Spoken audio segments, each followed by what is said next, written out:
There's nothing wrong with comics, everybody. Sales are just fine. Believe Tom Brevoort. Why would he lie about things? Except for to keep his job, I guess. All indicators have been that the comic industry is in complete desperation mode. They really are. And we'll talk about this in just a moment. This is my Fandom Pulse Substack. I wrote up a 1,000+ word article this morning showing the numbers of what's out there, while Tom Brevoort goes on his Substack and tells people everything's going great, there's no problems. But the way they're acting is not the way he's talking. And it shows that these people are just mouthpieces for the corporation. We've seen that with Scott Snyder, everybody else in the industry. All they do is just company shill, company, Democrat political talking points, flip out about right-wingers, blacklist right-wingers, and then put weird messaging into their books that nobody wants, and sales just collapse. But they're not learning their lesson. They're doing the same thing over and over and over again. And I think this is the last time the stunt's really going to work. And I'll get into why it's been a big stunt in just a moment and talk about the reality of the comic book industry. Make sure to smash that like and subscribe button. We tell the truth, guys, here, and we do a deep dive on the data. And that's why we are the most trusted name in comics news here, Fandom Pulse.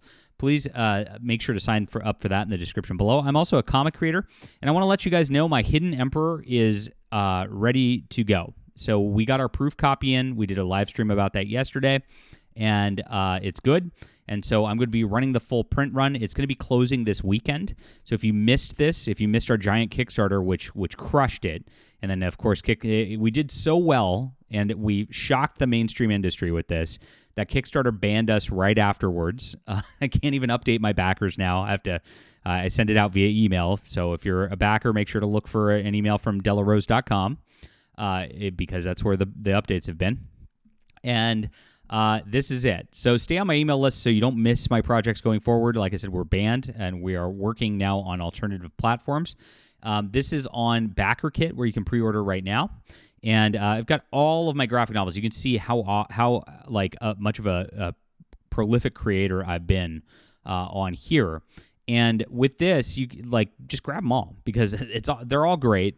We have been just building. Every book gets better, and we're a real threat to the mainstream industry now. Now, The Hidden Emperor is a spy story about an emperor who's been kidnapped, and this beautiful redhead, Ayla Rin, has to figure out what happened in order to preserve the peace of the Imperium. Check things out. It's in the description below. Like I said, thank you guys so much for the support.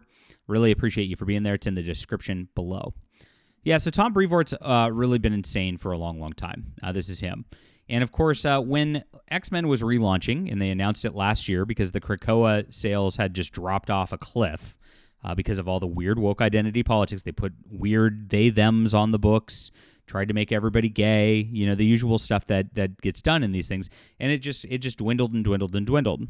And so they announced the relaunch. And Tom Brevoort went out there, and some people were like, okay, well, maybe this time don't be as heavy-handed on the message crap for your left-wing agenda. And he posted, "The message is the premise," with X-Men, promising that it was going to be just filled with identity politics. So far, we've seen that it's been the case in Exceptional X-Men, which is literally just a self-insert, lesbian romance. It's really, really cringy. Dazzler is all about a gay agenda. It's terrible, unreadable. And, of course, X-Force has also been unreadable. And then the main stuff, Jed McKay's X-Men has just been lackluster and boring. And Gail Simone's X-Men has actually been pretty good. There's one weird comment about Nightcrawler being a furry. But, I'll chalk it up as a joke. But I do think Gail Simone's trying to cement her legacy. And so I think she's being very, very careful with that line right there. Now, when he was called out upon this, he actually took to his Substack and made fun of people about the wokeness rather than listening to customers and trying to do things. He said, I think the ill-defined accusation of being woke is nonsense. I tend to turn off and tune out whenever it comes up in almost any context. The people who are using it, the brandish it like a sword to attack whatever they don't like, tend to mostly be, cretins. Look at this. He calls people cretins who have criticism about the books being woke. Says they aren't making a good faith argument. They're just come up with an all-purpose term, infinitely adaptable scarlet letter. It's not. It's very, very simple what it is, and he knows this. And so he attacked fans, went very bad last year. Now this year, Tom, he's now saying, talking about things because people are asking, like, the Ultimate Universe and the Absolute Universe, those are killing the sales of Marvel and DC Comics, like compared to their mainline titles, which are not getting much attention whatsoever. And they're like, so since this is going on, like, is that the way forward? Are you going to be doing this? And you know, Tom Brevoort is kind of right in saying, look, these are all flashes in the pan. Like, they've done Ultimates before, All-Star, New 52. They've done reboots before. It always ends up with sales jumping, but they don't last very long because they're just alternate versions that people don't really want at the end of the day. And especially with the Absolute Universe, I think that's going to die relatively quickly. There's not much going on there. Jonathan Hickman probably can sustain Ultimate Spider-Man. I think the other titles are all just kind of crappy, but we'll see what happens there. So what he says in response is he says, you know, whenever one of these alternate universe sparks some momentary heat, there's some fans like yourself that ask this question.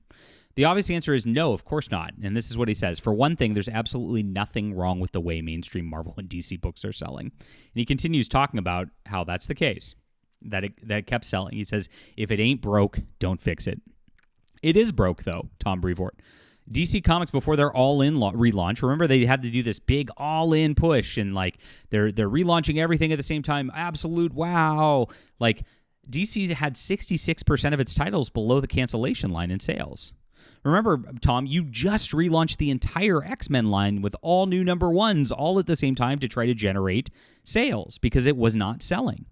Even IDW relaunched the Teenage Mutant Ninja Turtles with an all-new number one. Now, all of these all-new number ones, you all went out and said, oh, Turtles sold over 300,000 copies. Oh, gosh, Absolute Batman sold over 300,000 copies.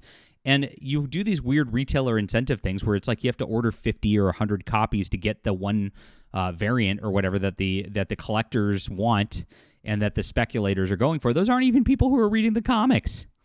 So by the time it settles down into issue 5 or 6 of these weird things, and you know, you're back to where your sales were, and you probably lost some people who jumped off for real anyway. And then the people who are jumping back on are not staying for very long because the quality is just not there. And the fact that you're pushing the identity politics again just like turns people off. X-Men is already falling off of a cliff on all of its lines. So yes, it is absolutely broken. And the thing is, you're doing the same thing over and over again, expecting different results. And when you guys point to these all-new number ones, and you're going to have a momentary uptick in sales for July, August, September because of this, right? And it's going to look fine for your little quarterly reports, right? But guess what? It's going to be in even worse straits next year because comic shops have been closing all year up until this point. Comic shops were reporting the first half of the year that sales were abysmal, that they were way lower than even 2023, which were bad to begin with. Chip Zdarsky said that there was a myriad of problems with the comic book industry and that people still haven't recovered or even come back from COVID to go back into comic shops yet. So Tom Brevoort, I'm going to call you out right here. You're lying. It is broken. You're not trying to fix it. You're just trying the same thing over and over with your political garbage, hoping that it's going to work again, and it's not. And it is political garbage. Like I said, X-Men's been rife with it all the way through, except for Gail Simone's line. The Absolute Batman with the replacing of Barbara Gordon with a black chick already. And there's rumors that they're going to make Superman into a pansexual over there to push that agenda. They got Denise Camp over in the Ultimates making this like anti-white rants in that universe that's killing off that line already. And then they're bringing him into the Absolute Universe to do Martian Manhunter as well. That's going to go great. So you guys need to wake up because you wrote also in your blog about how terrible the news is. You didn't even feel like writing this week because you can't even. But guess what? Most normal Americans reject your agenda, Tom Brevoort. They reject what's going on, and that's why comic books are dying, and that's why Trump won.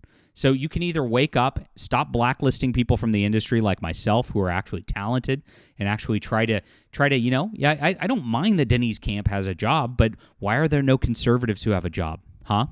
It's one-sided, and if you don't try to appeal to everyone, Tom Brevoort, you're going to appeal to no one because your little minority groups that you're trying to pander to just aren't there. The modern audiences don't exist. That's why it's failing, and that's why you're a liar.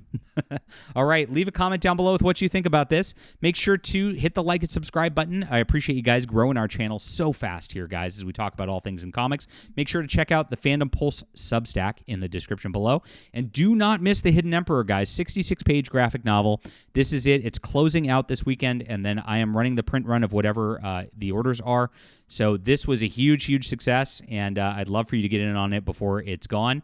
Make sure when you do grab things, grab Overmind and The Hidden Emperor if you're new to the channel and new to my books here, because both of those are together as a continuing storyline.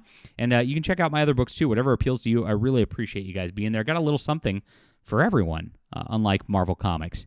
Thank you so much for being there. We'll be back soon.